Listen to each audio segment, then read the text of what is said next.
Right. Hi everyone. So tonight we're going to be talking about mentoring in the dog industry. So Tasha is my mentor. So I'm going to be talking a little bit about what it's like to have a mentor in the industry and what support Tasha gives me and what it means to have one.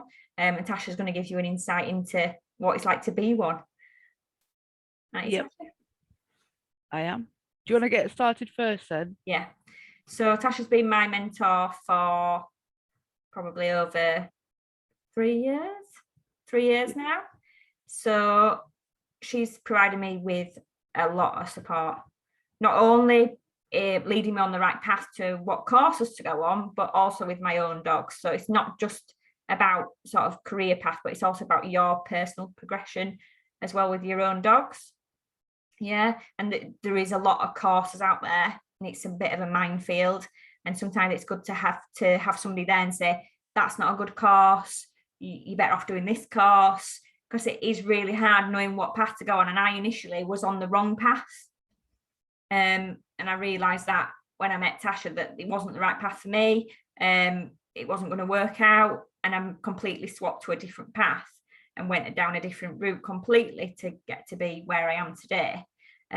So it's good to have somebody there and say, actually, that's not for you and that's not worth your time, because you can end up wasting a hell of a lot of money doing the wrong courses. But it's also about showcasing yourself as well and what you can do with your dogs. It's not just about courses and doing work online and doing all the, courseworks and degrees and whatever else. It's about showcasing your skills and what you can do with your dogs. It's all right saying you've got this qualification, but if you've got nothing to show for it with your own dogs, you're not going to get the clients, hey Tasha. That's right. People want to see what you can do. So Tasha's got a fantastic community group as well that has lots of people in there. We do daily training, which is a great motivation to do your training every day, regardless of what's going on. Okay, so even if it's 10 minutes, half an hour, whether it's a new behavior or something as simple as sits and downs for 10 minutes, it motivates you to do something with your dog that day. And that's helped me massively, because I found it really difficult to sort of structure my time and knowing when to do certain things. So now I know I've got to submit my video on a night, so I've got to do my training. Yeah, and if you miss a day, it's fine, you just do double the day after. But it gives you that, you've got to do it. Yeah. But it's helped me massively having somebody there, somebody to turn to and sort of say, I need help, what do you think about this? There's been loads of courses that I've said, what do you think about this? And she's like, no. Yeah, but that saves you money, which is money that you can use somewhere else in something that's worthwhile. Yeah, Tasha's a mentor to a few people, not just myself, and we've all got very different needs. So she adapts to us all very, very differently. And it's quite obvious in like group chats and stuff what people's needs are. I'm quite needy, I'll be honest. So I probably need a bit more support than everybody else. But hopefully I'm getting easier over time. I'd like to think so anyway. So it is a really, really good to have a mentor. And it's good to talk to somebody who's had a mentor, because you can kind of think you're not on your own. And that's the main point of this, is you are not alone in this. You can get a mentor, but it's not about paying for somebody to mentor you. That's not what it should be about, because there's lots of people sending emails out saying we'll be a mentor for £100 a month. That's not what a mentor is. It's about having somebody, it's more of a friend and somebody who could point in the right direction, rather than someone taking £100 off you and you just thrown into a group on Facebook and you all just sort of talking to each other and you get a free webinar every month. Yeah, it's not what it's about. It's about being guided on your personal path, because every individual has different focuses. So it might be one person wants to specialize in aggression, one person wants to specialize in, I don't know, anxieties. It's everybody's got their own path and their own focus, what they want to work on, and a mentor should be able to adapt to that path particular and help that person go down that path. Some people might just want to do fun training, so might just want to focus on doing fun agility, fun hoopers, and somebody else might want to go down the behaviour route. I set off just doing training, And then I've moved on to being a behaviourist now, which wasn't my initial intention at all, but I got dragged into it. So You wanted to do it. which took me a while to do it, but I've done it. And it's a really big accomplishment, which is not something that I would have been able to do on my own. And I wouldn't have been able to do it without Tasha, because Tasha has helped me loads to push me towards doing stuff. Because I wouldn't have been able to do it. I'd have just melted and not done any of it, just sat and looked at it. So it's really is, it can be life-changing to have a mentor, and that's what it should be. It shouldn't be paying somebody £100 a month and not getting much out of it. It needs to be personalised to that individual. Tash will tell you what it's like to be a mentor. Yeah. Just on the back of what you've said, it's the same as anything though, isn't it? People see an opportunity to take money off people without doing anything. Like certain Facebook groups where they're a network and you pay for a level of membership and then you can progress up to, like, I don't know, silver, gold, whatever, that kind of thing. And encouraging trainers to force themselves on other people, form friendships on Facebook. Yeah. And that's about it really.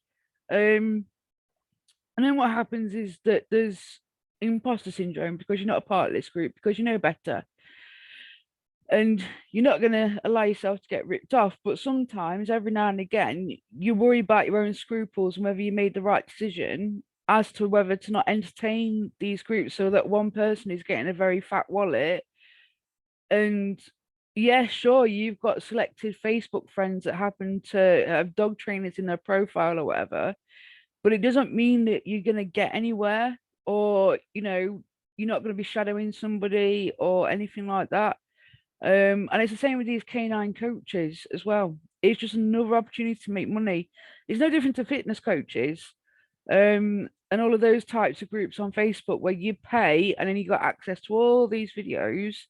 And then you're just paying out for something that you could do for free. But these people are very good at sucking you in, and taking your money from you. And to me, that's really sad. It's kind of sucking on the vulnerable, really. So people that are a little bit lost in the industry and kind of not knowing which way to go, and maybe a little bit down, because the industry can be really, really hard, and it can be brutal. The people can be really nasty. Not everybody's nasty, but there's a few people. And they just prey on the vulnerable to say, I'll help you feel better about yourself, give me money. And that's not what it's about at all. No, you should never, ever, ever have to pay for mentoring. Or shadowing. You shouldn't be paying somebody to go shadow them. That's just ridiculous, because for example, if in-person shadowing, that person's getting free help, whether you're setting up chairs or whether you've been watching for a while and then you started assisting clients yourself on the same behaviors you see repeated all the time. That person's getting your help for free, and it's a red flag. When somebody wants to take your money, it's a red flag, because this industry is not very well off unless you're one of these people that can manipulate the industry for your own gain. And I know it's an unpopular opinion, but it needs to be said to protect people who are vulnerable, or people who do get sucked in to these things. And it's just not nice to see. Basically, it is a form of abuse. Whichever way you look at it, is abusing someone for that person's financial gain, and it's not okay. And it's the same as the divide in the industry later recently about all this with force free trainers, and then you've got to be nice to other trainers and that kind of thing. But if you're getting bullied, you don't have to take it. There's a block button. And it's ridiculous. Nobody can force you to take bullying or retract your ethics or what you've said. If you strongly believe in something, like somebody made a post yesterday and they said that they will not do a certain slogan that's been going around for a while, and they find it very confrontational and violent, and that person is fully entitled to their opinion, and I fully agreed with them. And then this morning that they'd not retracted it but felt the need to reword it, because clearly and anyone can see this, she's been bullied overnight by the people responsible for this and their little following. And that's not what training's about. It shouldn't be about followings and divisions within training. You know, you're either force free or you're balanced. It's that simple. And that's the way that it's always been, like, you know, for the last 10 years, definitely. Well, no. So I'm thinking it's the early 2000s.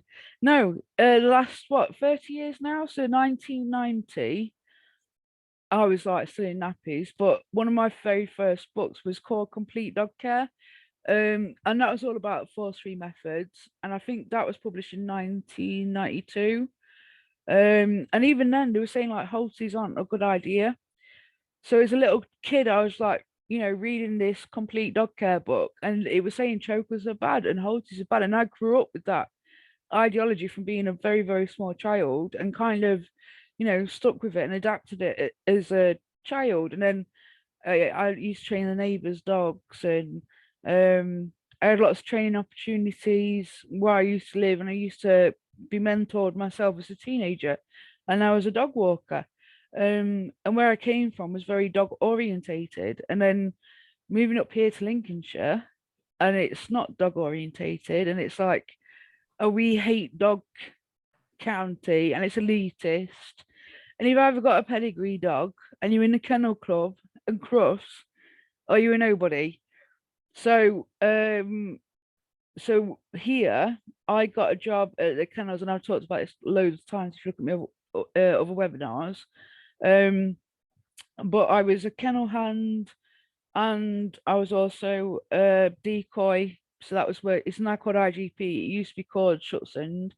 And also being responsible for training puppies that were going off as security dog prospects, and protection, etc. And I was also working with rescue dogs and boarding dogs, and it was me to 70 dogs, all of different categories. And I was dropped in at the deep end, and it was literally crack on and get on with it. So I suddenly had to work out how to work with all these different dogs and negotiate with them in their kennels, because they had been abused previously by past kennel hands, and also the people that ran the place. And I was bitten, and I was met by aggression with a lot of dogs, and I had to learn quickly to use all of the tools in my box to avoid getting bitten. And if I was crawling in backwards to a kennel to show the dog that I was not going to hurt them, that's what I did. And I waded through a load of poop and wee at the same time. And as I said, I was a decoy, and I used to get thrown by dogs 6 foot in the air, smashed onto concrete or a field. My arm was battered and bruised every single day. It was all the colours of rainbow. And the other problem was that my boss was balanced, and I got attacked by several of his own personal dogs because he'd sent them off to somewhere in Hull. So Hull's like between Lincolnshire and Yorkshire, really, isn't it, Natalie? And I won't mention the name of the company, but he sent these dogs here to get more prey drive, if you like, concerning the bite sleeve and concerning the task at hand. And I didn't know these dogs, so I was only like 2 months in, and they was returned. And they was in the boarding block initially, for like isolation, if you like, but not really isolation because it's a boarding block. You know, you've got dog owners, dogs in there, sort of thing. And then I used to go in, and then I'd do the water and the food and everything as normal, reassure that the dogs would leave me alone because they weren't interested. The next thing, I've got a severe bite on my leg from a German Shepherd because he'd been so abused at this place he'd been sent to. I had a Belgian Malinois go through my throat, and that was terrifying. And through force free techniques, these dogs would chill, and these dogs could accept force and stop being aggressive towards myself. And there was no longer losing it when anyone came down this long driveway. And my boss hated it that these dogs were trained with force free techniques. And he said specifically, I'd made them soft. That's not a mentor. So if a mentor, like your mentor, has to match your ethics. Me having a balanced mentor did not meet my ethics and was not helpful or conducive to me. So I still had to learn away from work because, I didn't agree with him. I wouldn't have his electric shock collars anywhere near me or his prongs. And I actually asked him to put his electric shock collar on my wrist and it burnt me. And I've also got a scar running down there from a prong collar where I asked him to pull it as he would on the dogs. So it doesn't match up, and it was only because, without floating my own boat, I was so switched on already, because being conditioned as a kid to force free training as a way with dogs, it sticks with you.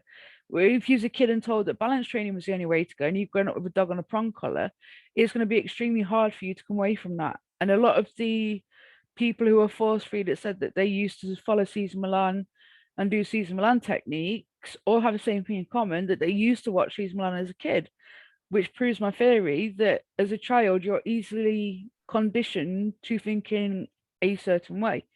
So I was desperately searching for some kind of like mentorship from somebody that was force free, or looking at force free dog training courses. And back then I was like really struggling to find anything. And I did find one course, and it meant that I'd have to get my boss to sign off on me doing certain exercises and training, so that it'd been witnessed. And he threw the sheet back at me and refused to do it. So again, that's not a helpful mentor. That's not somebody who wants you to succeed. I ended up leaving the kennels because I was having a nervous breakdown with the welfare of the dogs and all that kind of thing. But it should never have come to that in the first place. And again, my area is very balanced in itself. A lot of people are balanced in this area, and it's a lonely place. Because we kind of did each other a favor, didn't we? Like, you adopted me at York and was like, do you want to sit next to me? And then when we got talking and I found out everything that happened to you, I was just furious. Yeah, it's hard, because if you're on the wrong path, it can take a lot of guts to change, because you kind of like trying to get yourself out of a bad situation as well. So, and it's trying to move forward from that. So sometimes you need someone to give you that extra push to be like, do something else, like this isn't working. But it's about bringing somebody up rather than pulling them down. Like Tasha was saying, that's not what a mentor is about. A mentor is not about dragging you down and saying I'm not doing that. It's about saying, well, we're not doing that, but we'll do this, and we'll try this instead, and we'll do this. It's about giving you a different option. It's like saying, I want to do this course, right? Well, that's not a great course, but these are your other options. And having someone to help you, point you in the right direction for what you're wanting to achieve. And not everybody knows what path they want to go down, do they, Tasha? So when you first like start mentoring somebody, I didn't know what I wanted to do. When I first met Tasha, I'd just done training stuff, but I'd not done any classes at that point, like group classes. I'd done like more one-to-one type stuff. So it was about getting out there and doing different things and pushing me towards doing classes as well, which wasn't something that I initially thought that was going to be something that I was going to do. I never thought, and like I said, I never thought I was going to be a behaviourist either. But you got to find the strengths of that person and find out what they sort of want to be specialising in. Like we were just saying earlier, like I really like fostering dogs and seeing the success of them. So I'd like to do a little bit more of that. And you don't notice stuff like that until you start getting into certain things. Like sometimes your paths, you're not like forced on you, so to speak, but you kind of fall into certain things. So I recently had a foster dog in, and seeing how he's progressed and seeing the work's gone into him and how well he's doing now, I find that a massive achievement. And sometimes you need to have them little rewards and think, oh my God. So now when people see that dog, they're like, oh, you've done a really good job with him. Wow, he's amazing. And there's proof there. And someone can say to you, that's really good what you've done there. But if you don't have that constant, someone saying, oh, look at that, what you've done, that's good, you can soon start feeling down about it all, can't you, Tasha? Yeah, absolutely. And absolutely. some people need more of that than others. So some people need more like people fussing them and saying, "Oh, that's really good what you've done there." And some people aren't so bothered about that. I need that. I need someone to say you've done a good job there. That's amazing. That because that spurs me on. If not, I just kind of get a bit down about it all and not really sure where to go and what I'm doing. So I need to have focus, don't I? Yeah.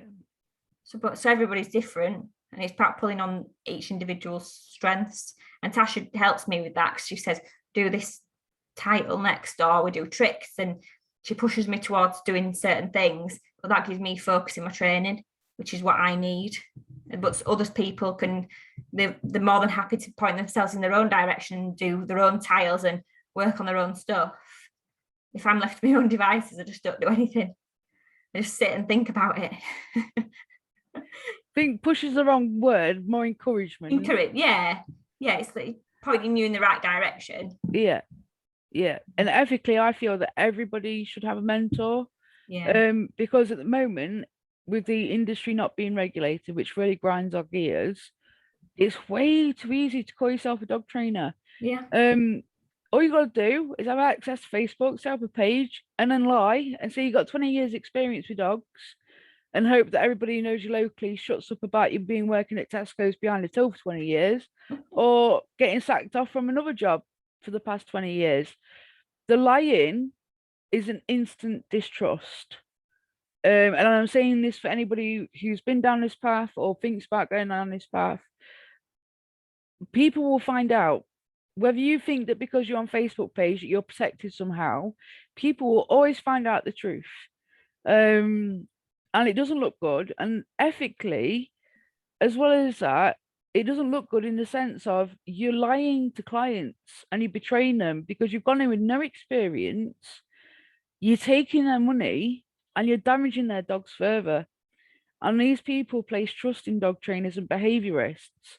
So to call yourself a dog trainer or behaviorist, unqualified, with no experience, with no mentorship behind you, never working in a kennels or anything like that, and then, or even doing a Groupon course or a job centre course, doesn't make these people dog trainers and behaviorists. And the public don't know about this, because we haven't educated enough, because we can't educate enough, because if we are a little bit direct, we can be in trouble for slander.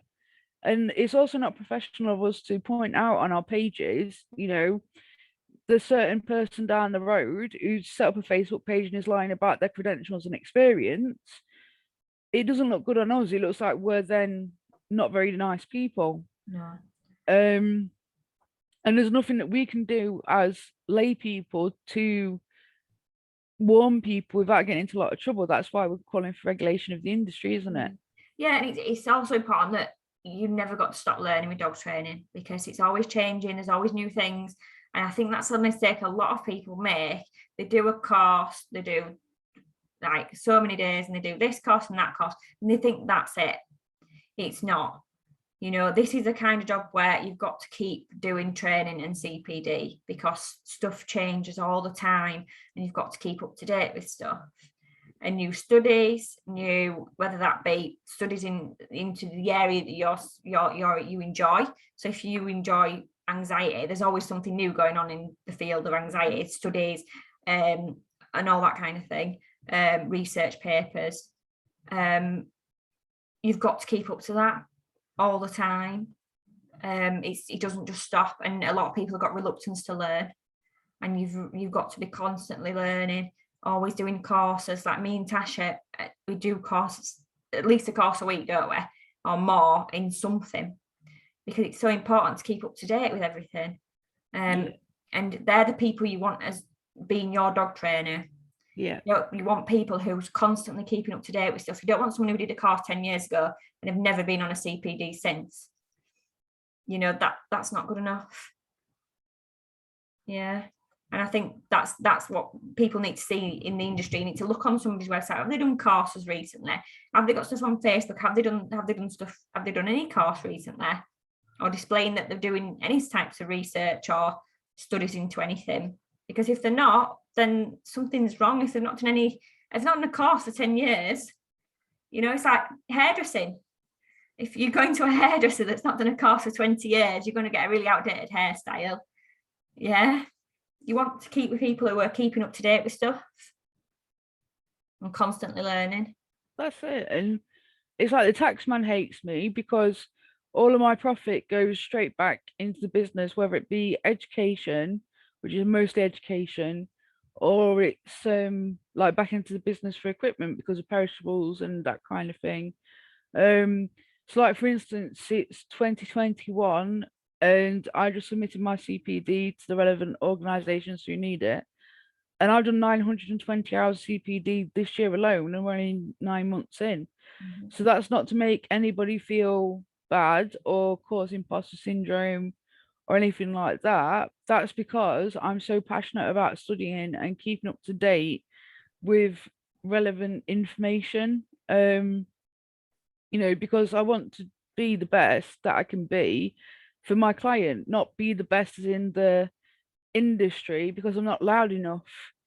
And that's the other thing. People will convince you that they're the best of the best, and they've got hundreds of clients every single week, and they're gonna have a huge following on Facebook, and they're gonna be very, very good at singing their own praises and make you feel like you're an imposter and cause you burnout. And those people aren't the people that you want to be friends with or looking up to or aspiring to be, because trust me, I used to be that person thinking that these people are wonderful, met them in person at conferences, workshops, that kind of thing, and walked away so disappointed. It's like finding out your superhero's not actually a superhero. Yeah, it's sad. Yeah. It crushes you. Yeah, it does. Yeah. Absolutely crushes you. And this is the thing as a mentor, it's not preventing people from studying or doing a course. It's saying, I know for a fact that if you take this course, you're not going to get out of it what you need to get out of it. Or basically, this course is just reworded what you can already do. And this is it. A lot of courses are recycled. Like a lot of people are trying to gatekeep certain terms in the dog training industry or behaviors, cues, and that kind of thing. Yeah. And it's like, you can't do that because it's been around forever and you've just given it a newfangled name to make yourselves look good Yeah. and a It's got me a unique few selling point. times. Eh? Got me a few times. Yeah. Like name changing and stuff. You think, oh, that course, that looks good. Never heard of that before. Just change the name of it. And that's just taking people's money. That's not good. No. That's why you No. need a mentor to tell you that they've just changed the name of something and you haven't spent 40 quid on a course for no reason. Because I nearly did. So, you need people to help you. And it's not, you shouldn't have to feel alone. It can be a really lonely industry. And you're never going to be rich in this industry either. And if you're in the industry to try and get rich, you're not going to be. Because, like I said, with these people that set up Facebook pages lie about their experience and the credentials, and they happen to have a dog, that doesn't qualify you. And second of all, they are going to get found out. And when they get found out, they're going to get in serious trouble. And then people are going to say on local selling groups, don't go to them because they're not qualified and they mess my dog up. And you will get bad reputation. I've seen it time and time again. And every year, somebody gets sacked and they try and start off as a dog trainer or a dog walker and they disappear off the face of the earth. And it's not good. People come to classes and say, what I want to be a dog trainer, what courses shall I do? Well, I want to be a dog walker. And they set up a business. I said to them, you need to do a lot of qualification, you need to be shadowing people. They set up, they last about 2 weeks, 3 weeks, and it all goes horribly wrong. Something happens and it's a disaster. It's not as easy as what people think. Even dog walking, it's complicated. It's not that simple to be a dog walker. You're looking after people's dogs. They're responsibility. People's babies. Yeah. And I see time and time again, dog walkers lost the dog in the park. It's scary. That's somebody's baby, and people are very, very attached to the dogs nowadays. It's not just, it's changed a lot, hasn't it? Like ownership has changed. Like they're very much part of people's families now, and they're very much people's absolute worlds. Yeah. They're not just sort of a guard dog or just to be in the garden, or they are people's absolute worlds. And some people like the dogs more than the children and the partners. So, it's somebody's absolute world that we're dealing with here. and people's emotions. So by saying to somebody that you're going to help the dog and you're not qualified or you can't, and you're lying and trying, you're hurting that person as well, because that person's probably got an emotional attachment to, even if it's loose lead walking, it may seem like a simple thing to fix, but to that person it's massive because they want to go on walks with that dog and have a nice time. And the thing is, every dog training behavior that we teach is massive. Yeah. People want loose lead walking, and the first thing that experienced dog trainers and behavior say is like, this is going to take a long time and it's going to be a big, drawn out behavior modification process. Yeah. Because loose lead walking isn't the magical wand you see on TV. And like I said, anyone who's going into dog training properly and for the right reasons are aware that they're never going to be rich. If you're rich, it's because you're manipulating people, and it's not right. And the rich people that I know of in the industry have manipulated people, and they're very clever at manipulating people, but it doesn't make them good people. And their ethics are massively screwed up. But if you're coming into dog training for the right reasons, you're going to want to get a mentor, and you're going to want to shadow, and you're going to want to do everything by the book, like us millennials. You know, because obviously the younger generation and whatever, but you're going to want to do it all the right way. And it's like there's people older than us, older than the millennial generation, who are wanting to semi-retirement or full retirement and thought, you know what, I'm going to pretend to be a dog trainer. And these people are doing exactly the same thing, setting up Facebook pages, and so we're seeing two ends of the spectrum with older people and younger people. And it is literally like the millennials in the middle are like, oh, what are you doing? Because that causes compassion fatigue and burnout, because we're concerned about what's going to happen to these dogs. Yeah. And when I first went fully self-employed, I sent out a questionnaire about what kind of training people would like, to get feedback. And people are like, don't like obedience, don't like ring craft, I'm not taking my dog to training to walk around the hall in circles, it's ridiculous. And other people said that they've been to training 7 years ago. Two people stand out in my mind. Both been to training 7 years ago. Both been told that their dogs were absolute monsters and they couldn't do anything with the dogs, and they didn't come back to training for 7 years. And the horror stories that I've heard from people that have just had a go or done it as an evening club, that type of thing, is absolutely heartbreaking. Because like Natalie said, these people are people's babies and family members, that, and dogs aren't toys, and they're not a way to just make some quick cash and take advantage of people. It takes a lot for somebody to admit that they need help. And that's the other thing, we've got to show kindness and compassion. And when a client comes to us, they're not coming to us because they've got an endless pot of money, they just want to throw money at us and then have an hour of company. They're doing it because they're desperate with their dog. They've tried the stuff on TV, they've tried stuff from YouTube, nothing's working because they don't understand the context or behavior modification, because that information is not widely out there, and they need an expert to help them. And that's where we've got to draw the line and say who are experts and who aren't. So yes, I mentioned Natalie, but Natalie had already been training for a year with a certain organization who failed her massively. So it wasn't like Natalie coming to dog training completely blind, or she hadn't shadowed or anything like that. Other people I mentor have been shadowed, gone to different organizations. In fact, I think we're all under different organizations, because I don't see myself as higher than any of these guys. We're all on the same level as far as I'm concerned. Everybody's at different paths in their lives of dog training. Some are dog behaviorists, some are completely green to the industry, and some are just newly started out in the industry who needed to be took under somebody's wing and looked after, to go the right way, basically, like Natalie. And mentoring isn't about, I'm going to teach you this stuff you already know, I'm going to teach you how to suck eggs. Mentoring is not about that. Mentoring is about always being there for them. Whether, actually, even whether it's a personal issue, I'm not afraid to say it. And it doesn't cross professional boundaries, because I'm dealing with people at the end of the day, people with feelings and emotions. And if they're not together emotionally, then, professionally, they're not going to be either. So you do basically have to nurture these people and always be there for them. And like last night, one of my mentees came to me very distressed about a potential client with a horrible video that I won't share the details of, but this potential client didn't think that this video would affect us in the way that it did clearly. And it's all private and confidential, which is again why I'm not showing any details so that no one can be identified. But that's the thing, and it's been there, and it's been for them coming up to midnight, or early hours of the morning.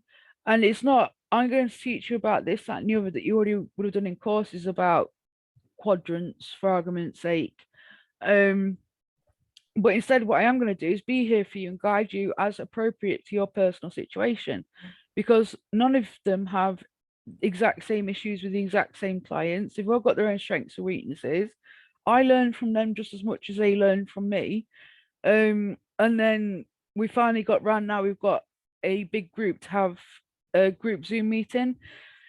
So people can still come to me individually as they have been, but I want everybody to work as a team and network so that they will have each other's support as well, rather than feeling that they just have to inbox me for being afraid to say something and then somebody not say something very positive. But nobody's like that in the group anyway. But this is a prime example of compassion fatigue and burnout and being too scared to ask anything for fear of looking stupid, because that's human nature. And that is a way that this toxic industry has made people. And I used to be one of these people, and now I just don't care. But when I tried to get mentored by somebody else, I'd already got a lot of CPD and a lot of qualifications, and I was being taught the basics again. And I was paying 30 quid a month. And I was like, I'm not doing this because this is ridiculous. There was no one-to-one support, and it started at a basic mentorship for £30 up to gold membership, which was £200 a month or something like that. And only then would you get one-to-one support. It is ridiculous. It shouldn't be like that at all. And then like with Into Dogs, we pay our membership for the year, don't we? And we get to do case studies, we get free webinars. It's one flat price, and you get access to all these amazing resources and support, and you just get to chinwag. And that's exactly how it should be. You know, and it's just a very low membership fee for all of that support. And if you was to think that these webinars, like with the Association of Professional Dog Trainers, for example, would cost £35 a webinar. So if they even just put on one webinar a year, that's a saving over like £300-400 that we're saving. Case studies, doing that together as a group, you're looking at another £35. That's £700 right there. And this is what it is in mentoring. It's about helping people, because we're not all very well off at all, unless we've won the lottery, which no, or you've got inheritance and that sort of thing. And it's about helping them save money, not make the same mistakes that I did, because I'm not perfect and I made mistakes. I didn't have anyone looking after me. I didn't have anyone take me under their wing for a long time. And it's only like since COVID really that I've started to be noticed more as a dog trainer and a behaviorist. And people have started to stand up and listen to me and, you know, pay attention to what I've got to say, and suddenly realize that I mentor people. And you know, but that's because I'm not loud, and I'm not trying to be famous, and I'm not trying to be in people's faces, and I'm not trying to manipulate anybody or the industry. I'm just silently here supporting people, and I've silently been supporting people for years. Like Ruby hosting the conference, she jokes and calls me her 999 trainer, because she's phoned me up for years with different problems, and I've always been there to help her. I'm not her mentor, and I don't claim to be, but I am there for a lot of people, whether they're under my mentorship group or not, sort of thing. But mentors have a duty of care to protect the people that they're working with, not abuse them, because you know it does start to ebb into this financial abuse and emotional abuse, and some organizations are very guilty of it. And it's not fair, and you know you can't blanket them and teach them what they already know. It's about helping them with real life situations with their individual clients on an individual case by case basis. And if you don't feel that you can do that, again, if you're not qualified, you know, enough to be a mentor, not experienced enough, just don't do it. Mm. No one's forcing you to. And as a volunteer role, it's a lot, and I help a lot of people now more than ever. But it's about putting yourself out there and being there for them. Yeah, to be fair, people have started coming to me for stuff now, which is quite nice. And then I kind of bounce off Tasha with stuff as well if I need help to help people. So between us, we do help quite a lot of people, don't we? And that's how it should be. People shouldn't be afraid of going to other people for help. Mm. They shouldn't be afraid to ask questions or anything like that, really. Nothing's a stupid question. No. Sometimes it is though. I've asked some stupid questions, and you know what? It's okay. You know, I'm first to ask silly questions. So, and it's okay to ask whatever question. If you've got a question, ask. No shame in it. I am the master of silly things, said. So, you know, don't be scared of saying stuff because no one's there to like judge you. No. And if they are, they're not the right person. No, they're not. They're not the right person at all. You know, but yeah, so the main thing is like be careful of the mentor that you choose. Yeah. If you don't feel that this person's the right fit, you don't have to work with them. Yeah. Nobody Nobody can blackmail you into working with them. And again, if people are charging, just run. Yeah, it's not good. It's not good. No. And if you want to do shadowing and they say they're going to charge you, it's like, well, no, because I'm bringing my skills to the table. Yeah. And you are helping them out. Yeah. Whether they want to see that or not, you are helping them out in some degree. Even if you're sweeping up a hall afterwards, Yeah, you are bringing. you are helping them out. Yeah. Yeah. Because even sweeping a hall, that means that they get to go home 5 minutes earlier. You've done that job for them. Yeah. And that's the other thing, you know, with dog training, it isn't a flashy job. You're still picking up poo. It's a lot of cleaning, especially now with COVID. Yeah. It's a hell of a lot of paperwork, especially keeping records of your clients, your sessions, keeping suitable logs. Yeah, paperwork's hard. Yeah. But it's not this flashy Hollywood job that people seem to think it is. Nope. And you don't just bust into somebody's house or area, do a one-to-one session with them, and then that's it. There's so much more to it, and you will still have to get your hands very, very dirty. And it doesn't matter how high you go up, you'll always have to pick up dog poop, whether it's your own dogs or someone else's. Definitely. So it's important to stay humble and kind and not just say hashtag be kind with no meaning behind it. Practice what you preach. So if you say people should be kind, practice it yourself. Yeah. If you say people should be more supportive, practice it yourself and start leading by example rather than expecting everybody else to do it and just grumble about them instead. And if you don't think something's right, call them out on it. Yeah.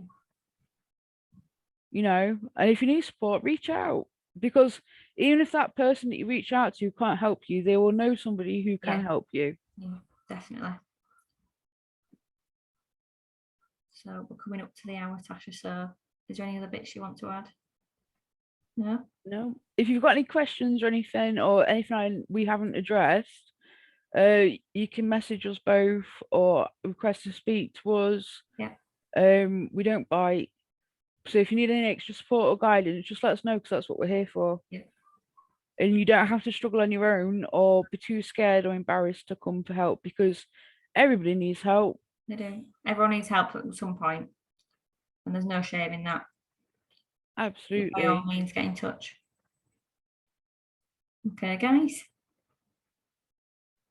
Thank you very much for listening. Thanks, everyone. Bye. Bye.